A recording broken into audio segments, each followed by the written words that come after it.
Assalomu alaykum. Bugun onlayn kursimizning 4-variant masala tahlilini ko'rib chiqamiz. Birinchi masala. Demak, sistinuriya buyrak kasalligi bo'lib, Damian holida eslanadi. Demak, gomozigotal holatda buyrakda tosh yig'iladi. Demak, gomozigotal holatda buyrakda tosh yig'iladi. Heterozigota sidik tarkibida sistem miqdori ortib ketadi. Demak, sistem miqdori ko'p deb qo'yamiz. Sidigida sistemi ko'p bo'lgan erkak va ayol oilasida demak, sistein ko'p bo'ladigan bo'lsa, ular heterozigota. Bilamizki, bu yerda 4 ta farzand tug'iladi. Farzandlarning necha foizi buyragida tosh paydo bo'ladi? Demak, tosh paydo bo'lish uchun bu yerda gamozigota bo'lishi kerak. Yani bu yerda resessiv sog' bo'ladi.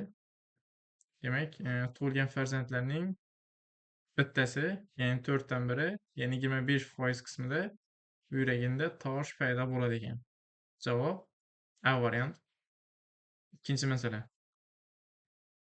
Odamda karsarolikning ikki xil turi mavjud bo'lib, har xil avtosoma xromosomal joylashgan va bir-biri bilan birikmagan holda eslanadi. Demak, bular resessiv belgilar ekan.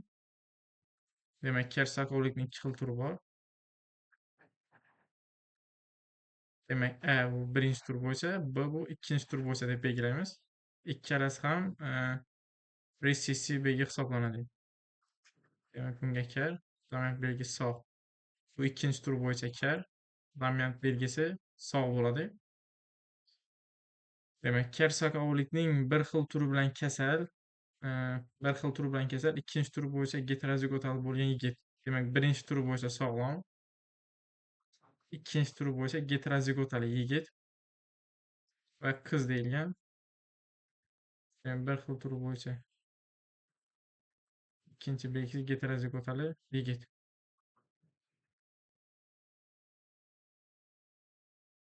Va qiz oilasida sog' bolalarning tug'ilishi ehtimolini toping. Demak, bu yerda bilamizki, ikkita organizm hosil bo'ladi. Ikkita gameta.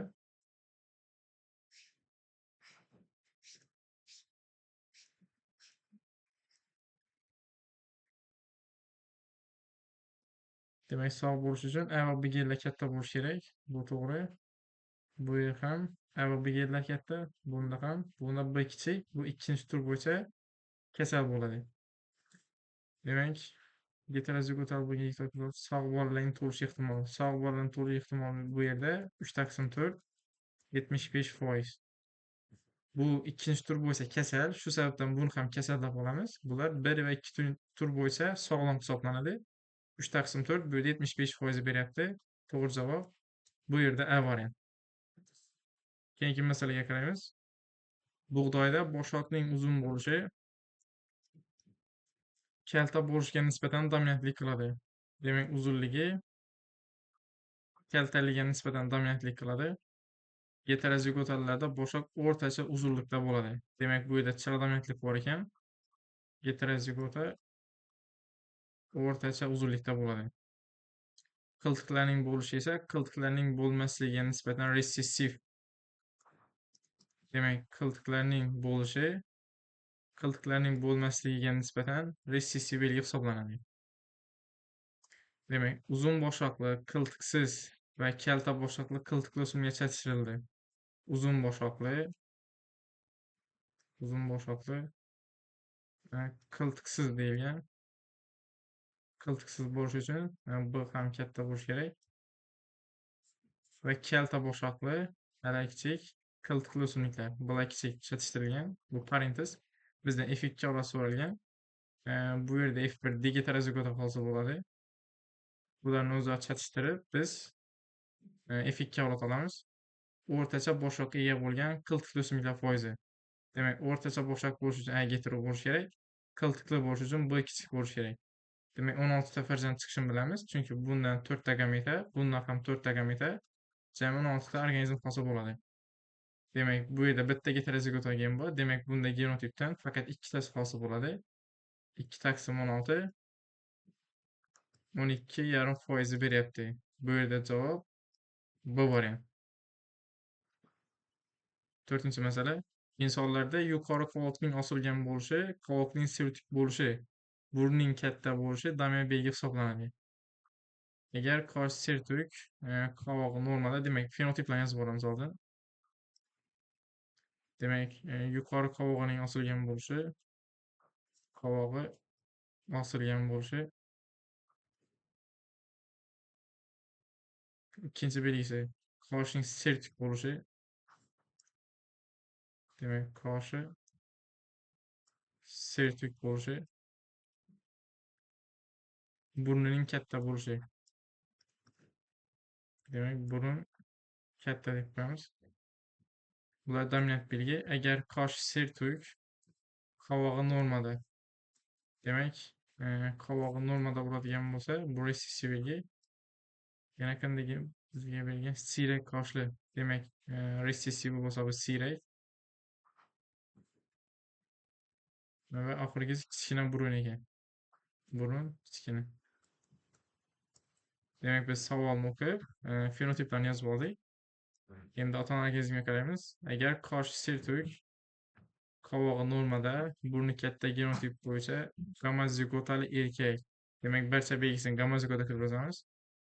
Qosh sertuk bo'lish uchun B katta bo'lishi kerak. Qovog'i normada, ala kichik. Demak, va burni katta. Burni katta bo'lsa, bu yerda dillari katta bo'ladi. Gomozigotali erkak, siyrak qoshli, qovog'i osilgan va burni kichkina gomozigotali ayolga uylansa. Demak, bu ham gomozigot ekan. Siyrak qosh bo'ladigan bo'lsa, bu yerda B kichik. Qovog'i osilgan bo'lsa, A katta. Va kichik burun bo'lsa, bu yerda D resessiv bo'ladi. Orasida uylansa, ularning farzandlar orasida necha foizini qoshi sertuk. Demak, oldin F1 avlod olamiz bu yerda. Demak, bu qovoq osilgan, B katta sertuk, D katta, burni katta bo'ladi ekan. Demak, farzandlar orasidan necha foizi qoshi sertuk. Demak, bizda bor bu belgi. Qovoq osilgan, bu ham bor. Burni katta bo'ladi degan. Demak, jami o'zi bitta avlod chiqqan. So'ralgan individga bu mos kelyapti. Demak, 100% olinadi. Bu yerda S javobini belgilaymiz. Demak, 5-masalaga qaraymiz. Qandlar va gildiz mevasi tarkibidagi shakarning bo'lishi 3 juft polimer gillarga bog'liq. Agar barcha gillar dominant holatda bo'lsa, ya'ni 3 juft dominant gil bo'ladigan bo'lsa, bu 30 milligram bo'lyapti. Demak, biz bu yerda 6 ta gen bo'lgani uchun buni 6 ga bo'lamiz. Va bitta dominant genning milligram kelib chiqadi. Agar ular resessiv holatda bo'ladigan bo'lsa,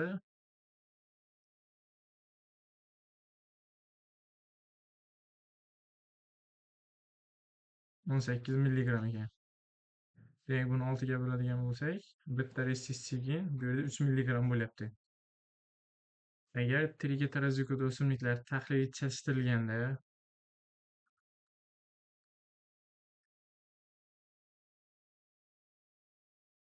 bilamizki, tahlil chalishtirishda doim resessiv digomozigot organizmdan foydalanamiz. Bu yerda trigomozigota. Demak, olingan avlodda 22 milligram shakarga ega qandlavlaganlar genotipini toping deyilgan. Demak, 22 milligram bo'lish uchun bu yerda bitta dominant etib yozib ko'ramiz.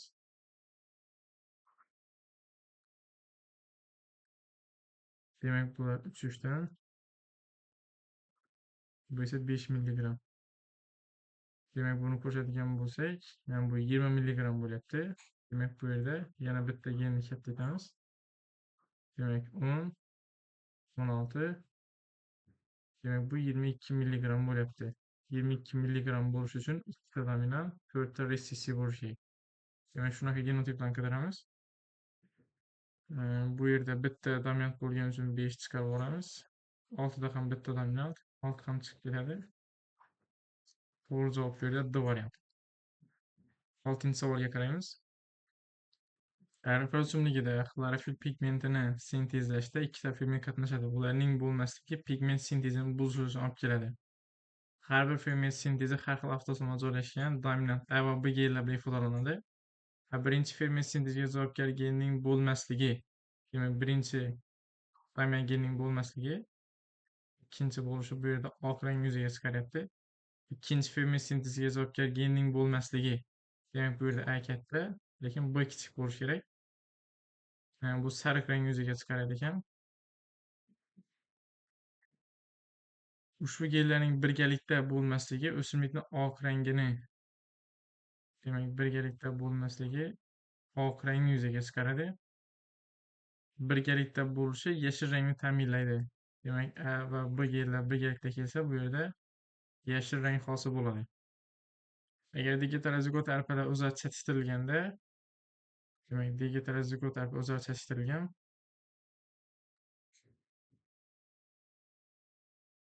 demak bu yerda sariq o'simliklarni e'tiborga olmaganda avloddagi durakalarning necha foizi genotip bo'yicha degamozigota bo'ladi. Demak, genotip bo'yicha degamozigota sariqlar hisobga olmaslik kerak. Bilamizki, boya aytganimizdek 4 dan jami 16 organizm hosil bo'ladi. Sariqlarni hisobga olmaganda bu yerda mana shunday genotipli sariqlar chiqadi. Bundan ikkita, bundan bitta, jami 3 ta sariq chiqadi ekan. Sariqlarni hisobga olmasak, bu yerda 13 ta farzand qolyapti. Shularning ichidan durakalarning necha foizi genotip bo'yicha degamozigota bo'ladi. Demak, genotip bo'yicha degamozigota bo'lsa, A va B genlar katta, A'lar kichik, bular katta, A va B genlar kichik bo'lishi kerak. Demak, bu sariq bo'lgani uchun buni olmaymiz. Bulardan bittadan chiqadi. Jami 3 tengdagi shunaqa ekan. Demak, bu yerda 3 qism 13 belgilaymiz. Buni foizga uradigan bo'lsak, bu yerda 23% chiqyapti. To'g'ri javob bu yerda B variant. Keyingi masalaga qaraymiz. 7-masala. Braxidaktila kasalligining barmoqlari kamroq qisqarishidan tortib ko'proq qisqarishiga sabab bo'lgan shakllari bor. Barmoqlari qisqa odamlar heterozigota genotipga ega. Ushbu mutatsiyaga uchragan odamlar shajarasi o'rganish tufayli bu belgi fenotipda asosiy va modifikator genlar ishtirokida namoyon bo'lishi aniqlangan. Modifikator retsessiv genlar N gamozigota holatda bo'lsa, barmoqlar keskin qisqa bo'ladi. Demak, N gamozigota bo'lsa, bu eski 10-sinfda ham berilgan, keskin qisqa bo'ladi. Modifikator genlar dominant allel N gamozigota holatda bo'lsa, kamroq qisqa bo'ladi.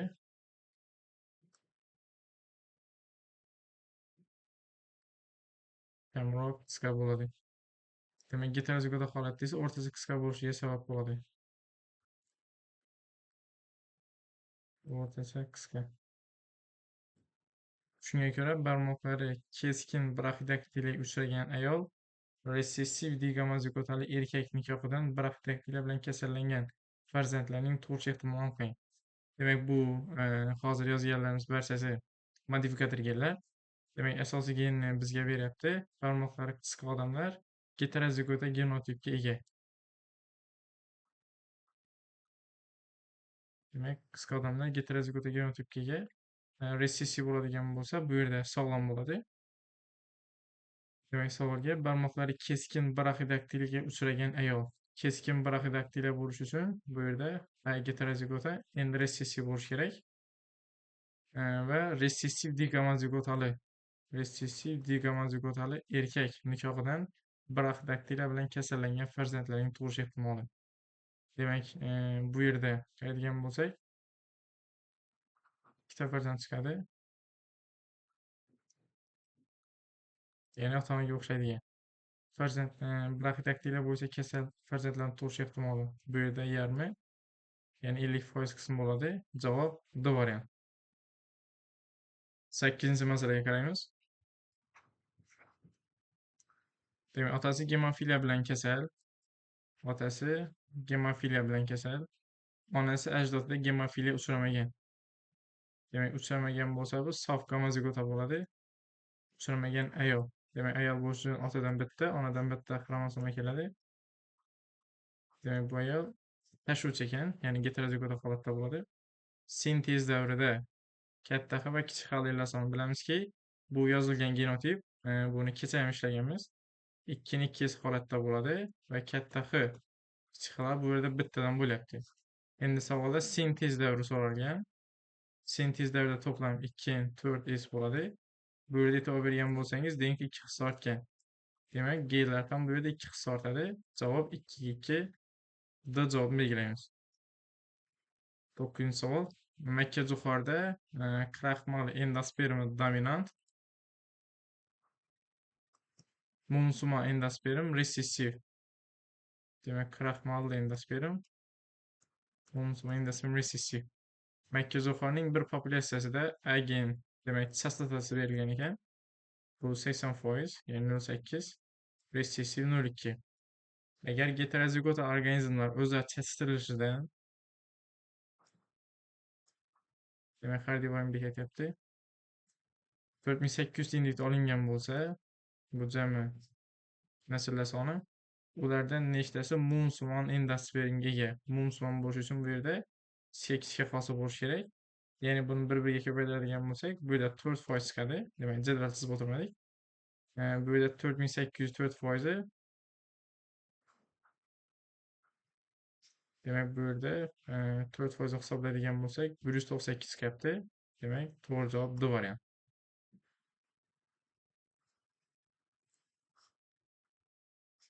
Demak, kech ishlaganimizdek shunday peni chizib olinadi. Munsumon bo'lish uchun bu yerda A kichik bo'lishi kerak. Bularning chastotasi 0,2 bo'ladigan bo'lsa va bir-biriga ko'paytirsak, bu 4% beryapti. Bu yerda shuni qisqartirib ketdik. Demak, javob bu yerda D variant. 10-savol. Ikki belgisi bo'yicha dominant gamazigotali, qolgan belgilar bo'yicha geterozigotali pentadural organizm.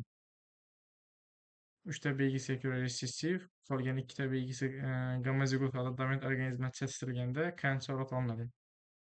Demak, 2 belgisi bo'yicha dominant gamazigota, A va B genlar bo'yicha dominant gamazigota, qolgan belgilar bo'yicha geterozigotali pentaduragay. Pentaduragayda 5 ta gen bo'lishi kerak. Demak, kattada kichikda, katta kichik, katta F, kichik F. Misol uchun, organizm 3 ta belgisi bo'yicha resessiv A, B va D. Qolgan 2 ta belgisi bo'yicha gamazigotali dominant organizm. Demak, bu yerni yozishimiz kerak edi. Dominant gamazigotali organizm chatishtirildi. Qancha avlod olinadi? Demak, avlodni hisoblash uchun oldin gametlarni topib olishimiz kerak. Bu yerda hisoblaydigan bo'lsak, 3 ta geterozigota gen bor. 2-3 darajasi, bu yerda 8 ta gamet olinyapti. Bu yerda esa geterozigota genotipi yo'q. Bu yerda bitta gameta hosil bo'lyapti. Biz gametlarni ko'paytiradigan bo'lsak, bu yerda farzandlarni organizmlar soni hosil bo'ladi. To'g'ri javob bu yerda D variant. 10-savol. Endi bu yog'i nazariya, ayrim bir oxirgi paytlarda ko'p tushib turgan nazariyadan ham tashlaganmiz. Gemofiliya va daltonizm kasalliklari qanday irsilanadi? Bilamizki, bular jinsga birikkan holda irsilanadi. Siz javob belgilaymiz. 12-savol. Qaysi organizm karyotipida 14 karyotip 14 ga teng? Demak, bu xromosoma yig'indisi bo'lishi kerak. Makkajo'xorida bilamizki 20, bug'doy bilan no'xatda 14, bu yerda B variant, tamaki 48, olxo'rida 48 ta xromosoma bo'ladi. Deloxkida ham 14 bo'lmaydi.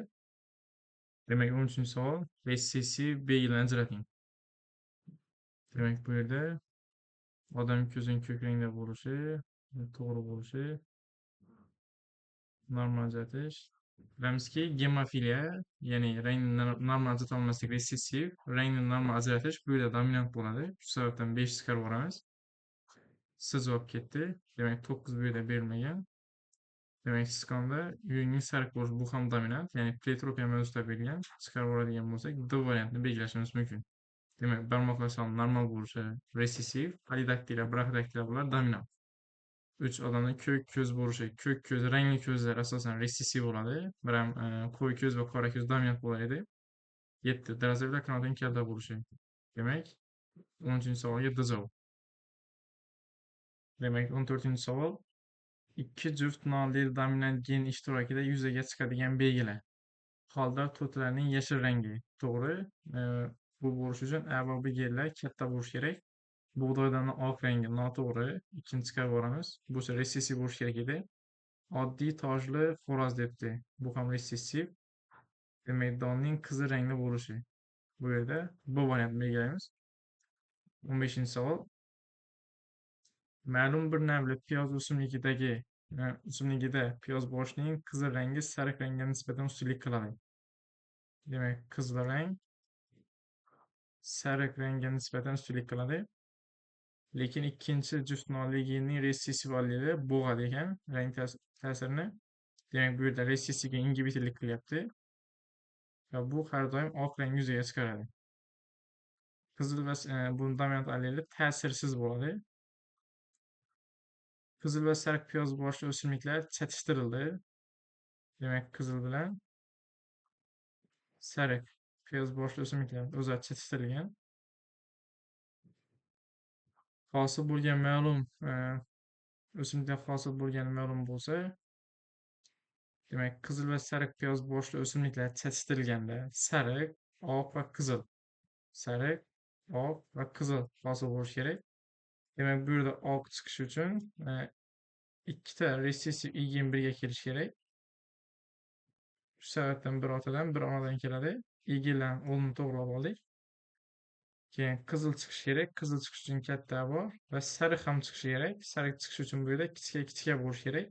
Bir otadan kelsa, bir onadan kelishi kerak. Ya'ni ota-ona genotipimiz farzandlarga qarab to'g'ri ketma-ketlikda qo'yib oldik. Ma'lum bo'lsa, sariq piyoz boshiga ega bo'lgan o'simliklar necha xil genotip sinf hosil qiladi? Necha xil genotip sinf hosil qiladi? Demak, gamet olamiz.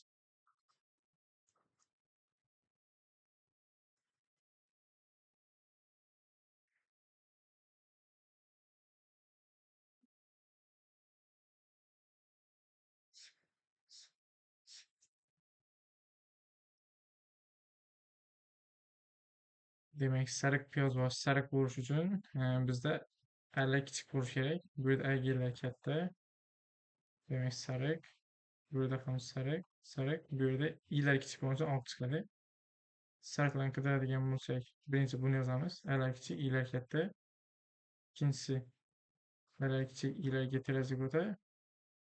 Bu ham shunday ekan. Ya'ni ikkalasi bir xil bo'ladi.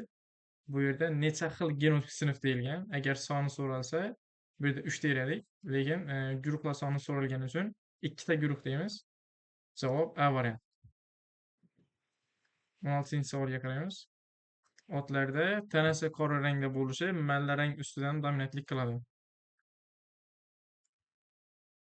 Demak, qora rang malla rang ustidan dominantlik qiladi, lekin bu ranglar ikkinchi juft allel bo'lmagan gen tomonidan boshqarilib, uni resessiv alleli rang ta'sirini bo'lib oq rang yuzaga chiqaradi. Demak, bu yerda ham ingibitor gen bor. Demak, buni dominant E,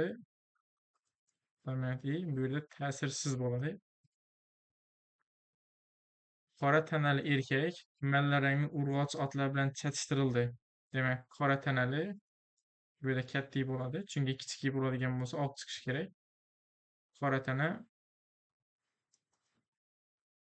erkak va malla rangli urg'ochi. Malla rangli bo'lishi ham katta bo'lishi kerak. Urg'ochi chatishtirildi.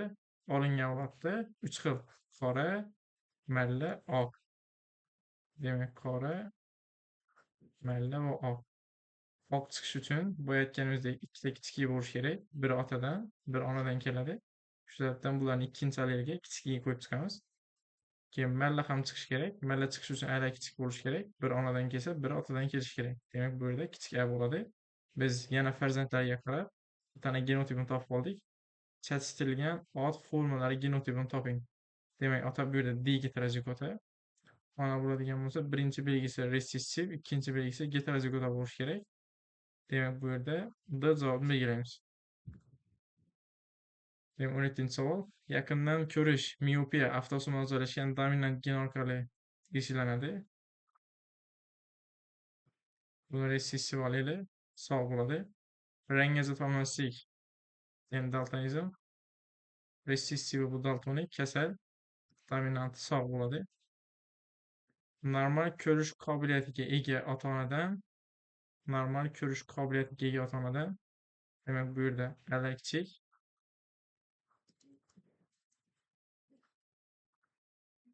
normal ko'rish qobiliyatiga ega bo'lgan, bu yerni hozircha bilmaymiz. Ota-onadan rangni ajrata oladigan bitta daltonik bola tug'ildi. Demak, daltonik bola tug'ish uchun bu yerda kichik H gen bo'lishi kerak.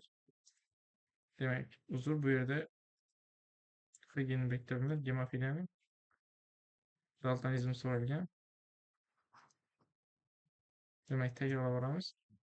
Normal ko'rish qobiliyati. Normal ko'rish qobiliyati bo'lish uchun ota-ona ham kichkina bo'lishi kerak. Demak, bu gen bo'yicha ham sog'lom bo'lishi kerak. Bu yerni hozircha bilmaymiz, chunki bu yerni kichikda qilsak ham, kattada qilsak ham baribir ona organizm sog'lom bo'ladi. Lekin savolda rangni ajrata oladigan va bitta daltonik bola tug'ildi. Daltonik tug'ilish uchun bu yerda kichikda gen bo'lishi kerak. Ikkita belgi bo'yicha sog' o'g'ilning genotipini toping deyilgan. Demak, bu yerdan x keladigan bo'lsa, y, bu yerda x keladi. Agar bundan bittasi, bundan bittasi. Bu sog' o'g'ilning genotipi. Demak, to'g'ri javob bu yerda L kichik, D katta. Ya'ni C variant ekan.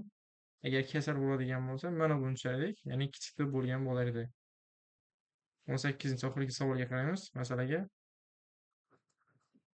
Gemofiliya bilan kasal ko'k ko'zli erkak. Demak, gemofiliya bilan kasallangan ko'k ko'zli erkak. Bilamizki, ko'k ko'z bu ressissiv belgi. Qo'y ko'zli, qo'y ko'z bu dominant. Sog'lom ayolga uylangan. Otasi gemofiliya ko'k ko'z. Otasi ko'k ko'z bo'lgani uchun bu yerga kichikka qo'yamiz. Otasi gemofiliya bo'lgani uchun bu yerga kichik qilib qo'yamiz. Lekin o'zi normal deb berdi. Ya'ni sog'lom ekan. Nazar jihatdan tug'ilishi mumkin bo'lgan o'g'il bolalarning necha foizi gemofiliya bo'yicha sog' ko'k ko'z bo'ladi? Demak, gamet olamiz. Demak, bunda ikkita organizm hosil gamet olinadi.